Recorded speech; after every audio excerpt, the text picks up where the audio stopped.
mewujudkan yang namanya profit. Seperti itu. Nah, mari kita lanjut. Di sini ternyata di dalam infrastruktur teknologi informasi ada beberapa era atau beberapa tren gitu ya, atau beberapa periode di dalam hal ini. Yang pertama ada mainframe, lalu yang kedua ada mini komputer, yang ketiga ada personal komputer, yang keempat ada client dan server, yang kelima adalah enterprise computing, dan yang terakhir lebih kepada cloud and mobile computing. Mari kita bahas satu persatu, teman-teman. Jadi, yang pertama di sini adalah mainframe. Mainframe ini merupakan bagian di mana sebuah teknologi yang diawali dengan series yang dimiliki oleh IBM 1401 dan 7090, di mana ketika awal mula hardware tersebut dikeluarkan, dijadikan transisi atau yang namanya langkah untuk mentransisikan diganti dengan mainframe. Nah, mainframe ini keunggulannya apa? Jadi, karena IBM awalnya mengeluarkan seri 1401 dan 7090, maka ketika jadi transisi dalam bentuk mainframe, yang dikeluarkan serinya adalah yaitu IBM 360. IBM 360 ini digunakan untuk apa? Untuk membantu yang namanya time sharing, lalu multitasking, dan virtual memory. Nah, untuk multitasking di sini berarti dalam satu tampilan kita bisa mengerjakan beberapa hal, gitu ya. Lalu kalau untuk virtual memory itu lebih kepada dimana misalnya aplikasi ada yang ingin kita jalankan secara virtual gitu, dan tentunya pastinya ada memori yang dibutuhkan untuk menjalankan tampilan virtual tersebut. Lalu kemudian ada mainframe. Mainframe ini ternyata bentuknya bisa digunakan secara online remote. Lalu karena dia dibentuk secara online remote, maka harus ada terminal yang dijadikan sentral untuk menggunakan mainframe tersebut. Nah, mainframe itu bisa diandaikan seperti ini, teman-teman. Jadi ada terminalnya yang bisa digunakan untuk menghubungkan dengan komputer satu dengan yang lainnya. Nah, biasanya mainframe lebih digunakan oleh sistem operator maupun programmer.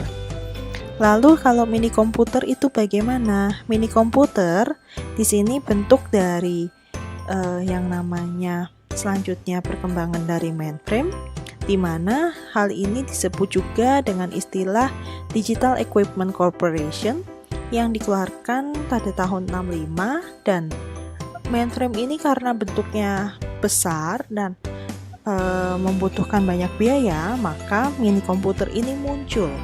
Mini komputer yang muncul ini itu memberikan keunggulan, harganya lebih murah, powerful, dan bisa dikustomisasi, atau dengan kata lain bagian-bagiannya bisa diberikan secara request untuk dibuat dan dirakit, dan dia bisa didesentralisasikan.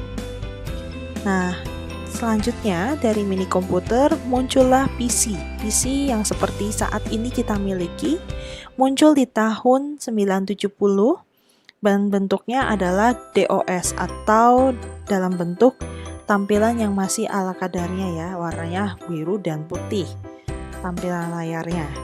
Lalu dia juga basicnya dari text-based common language. Lalu dia di sini bisa digunakan untuk Microsoft Windows. Terus kemudian ada juga untuk Intel PC, di mana bentuk standar dari penggunaan desktop PC sendiri. Lalu software apa sih yang bisa digunakan untuk PC? Ada terkait dengan prosesor, spreadsheet atau Excel, lalu presentasi, di sini juga PowerPoint, dan bisa digunakan untuk small data management program. Nah, biasanya PC ini bisa digunakan untuk di rumah maupun di perusahaan. Selanjutnya, era yang lain adalah client dan server. Client dan server ini diandaikan sebagai desktop maupun laptop yang lagi digunakan oleh si user atau kliennya.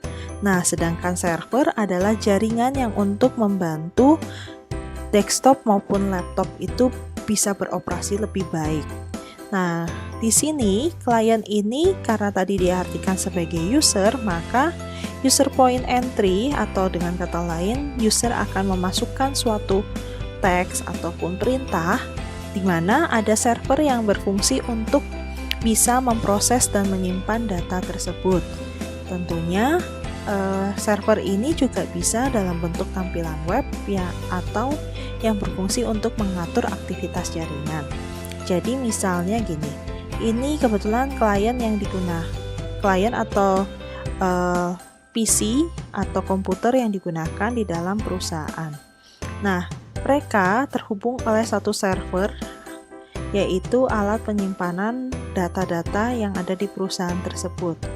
Ketika server ini nantinya digunakan, maka ketika data yang sudah diinputkan satu persatu oleh satu PC dengan yang lainnya, akan tersentralisasi semuanya di dalam server ini. Terus kemudian server tersebut berarti dalam hal ini bentuknya seperti apa? Yaitu dalam bentuk ada gabungan antara aplikasi dan fisik secara komputer, yang dimana dia akan menggunakan bentuk jaringan untuk membantu menjalankan komputer tersebut. Selanjutnya ada istilah yaitu multi-tiered client atau server architecture yang disebut dengan istilah yaitu entire client atau server architecture, di mana mereka bisa bekerja dalam satu bentuk atau satu jaringan dan bisa dari beberapa komputer yang nantinya akan saling membagikan satu dengan yang lainnya. Nah, biar teman-teman tidak bingung, seperti ini tampilan dari multi-tier. Multi-tier itu diartikan satu klien memegang satu laptop, dihubungkan dengan internet.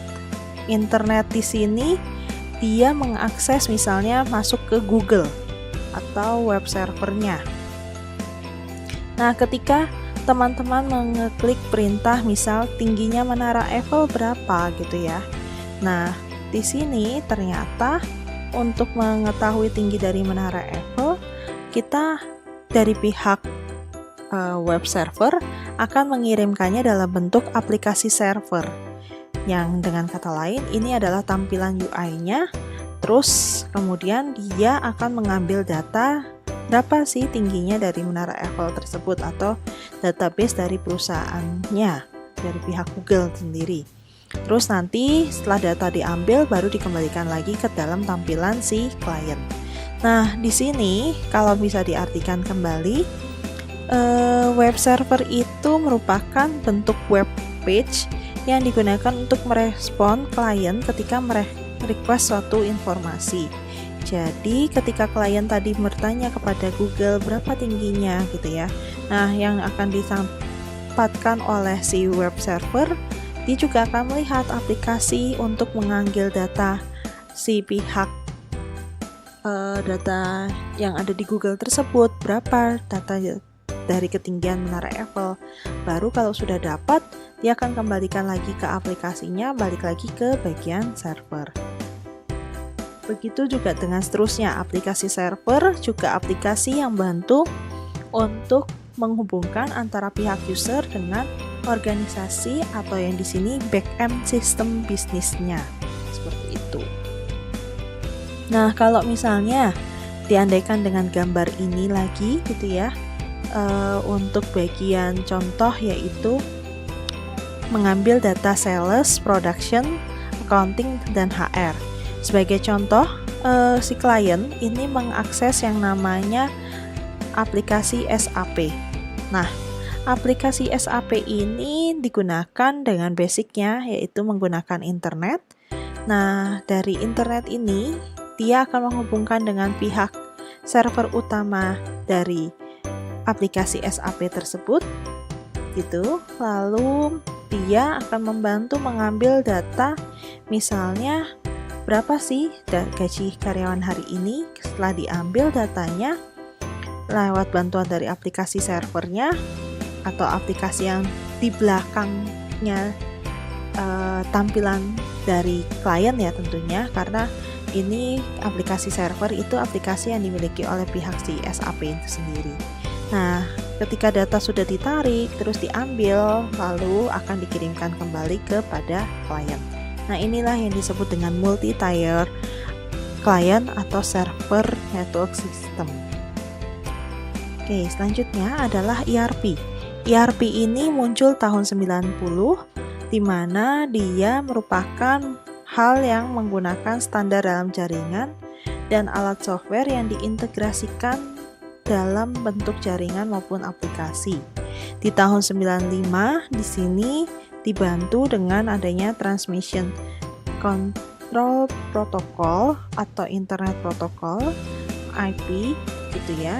Ini membantu untuk mengikat hal tersebut bisa bekerja bersama-sama. Jadi IP itu letaknya biasanya kelihatan di tampilan IP address. Jadi IP address itu kelihatan di tampilan dalam bentuk internetnya gitu ya. Tampilan ketika dia mengakses data tersebut secara bersama-sama. Nah, biasanya kalau teman-teman ingat kembali untuk enterprise computing era itu bisa dicontohkan dari software SAP, maka IP address-nya dari komputer satu dengan komputer yang lainnya ini diaksesnya di mana? Di kantor kah atau di rumah kah? Nah, tentunya IP address satu klien dengan klien yang lain juga akan berbeda, atau user satu dengan user yang lain.